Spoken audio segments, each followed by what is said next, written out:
ನಮಸ್ಕಾರ ಸ್ನೇಹಿತರೆ, ನೀವೆಲ್ಲ black Moon, blue Moon, red Moon ಹೀಗೆಲ್ಲ ಬೇರೆ ಬೇರೆ ವರ್ಡ್ಸ್ನ ಕೇಳಿರ್ತೀರಲ್ವಾ. ಇದಕ್ಕೆ ಸಂಬಂಧಿಸಿದಂಥ ಒಂದಿಷ್ಟು ಮಾಹಿತಿ ಈ ವಿಡಿಯೋದಲ್ಲಿದೆ. ಮೊದಲನೇದು ಸೂಪರ್ ಮೂನ್. ಇದನ್ನು ತುಂಬ ಕಾಮನ್ ಆಗಿ ಕೇಳ್ತಾ ಇರ್ತೀರಾ. ಸೂಪರ್ ಮೂನ್ ಅಂತಂದರೆ ಯಾವಾಗ ಚಂದ್ರ ತುಂಬ ಬ್ರೈಟ್ ಆಗಿ ಮತ್ತು ದೊಡ್ಡದಾಗಿ ಕಾಣ್ತಾನಲ್ಲ, ಆ ಹುಣ್ಣಿಮೆಯನ್ನು ಸೂಪರ್ ಮೂನ್ ಅಂತ ಕರೀತಾರೆ. ಸೂಪರ್ ಮೂನ್ ಆಗಲಿಕ್ಕೆ ಕಾರಣ ಭೂಮಿಗೆ ತುಂಬ ಹತ್ತಿರದಲ್ಲಿ ಚಂದ್ರ ಇರ್ತಾನೆ. ಆ ಪಾಯಿಂಟ್ನ ಪೆರಿಜಿ ಪಾಯಿಂಟ್ ಅಂತ ಕರಿತೀವಿ. ಮುಂದಿಂದು ಮೈಕ್ರೋಮೂನ್ ಅಂತಂದರೆ ಭೂಮಿಯಿಂದ ತುಂಬ ದೂರದಲ್ಲಿ, ಅಂದರೆ ಅಪೋಜಿ ಪಾಯಿಂಟಲ್ಲಿ ಇರ್ತಾನೆ. ಹಾಗಾಗಿ ಚಂದ್ರ ಕಂಪ್ಯಾರಿಟಿವ್ಲಿ ಚಿಕ್ಕದಾಗಿ ಕಾಣ್ತಾನೆ. ಹಾಗಾಗಿ ಮೈಕ್ರೋಮೂನ್ ಅನ್ನೋ ಹೆಸರನ್ನ ಯೂಸ್ ಮಾಡ್ತಾರೆ. ಮುಂದಿನದು ಬ್ಲಡ್ ಮೂನ್.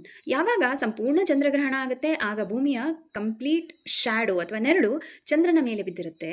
ಹಾಗಾಗಿ ಚಂದ್ರ ಕೆಂಪಗೆ ಕಾಣ್ತಾನೆ. ಇದಕ್ಕೆ ಹೆಸರು ಬ್ಲಡ್ ಮೂನ್. ಮುಂದಿನದು ಬ್ಲೂ ಮೂನ್ ಅಂದರೆ ಒಂದೇ ತಿಂಗಳಲ್ಲಿ ನಾವು ಒಂದು ಹುಣ್ಣಿಮೆ, ಒಂದು ಅಮಾವಾಸ್ಯೆಯನ್ನು ಕಾಣ್ತೀವಿ.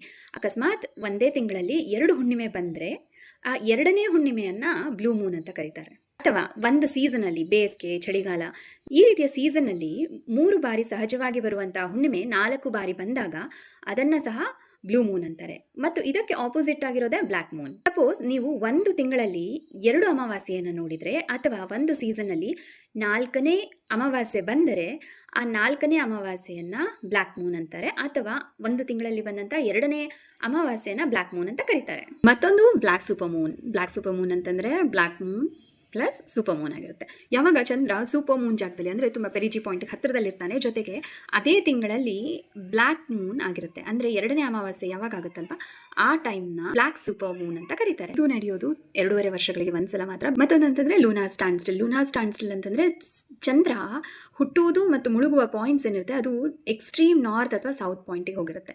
ಇದು ನಡೆಯೋದು 18.6 ವರ್ಷಗಳಿಗೆ ಒಂದು ಸಲ ಮಾತ್ರ ಅಂತ. ತುಂಬ ರೇರ್ ಆಸ್ಟ್ರಾನಮಿಕಲ್ ಇವೆಂಟ್ ಇದು.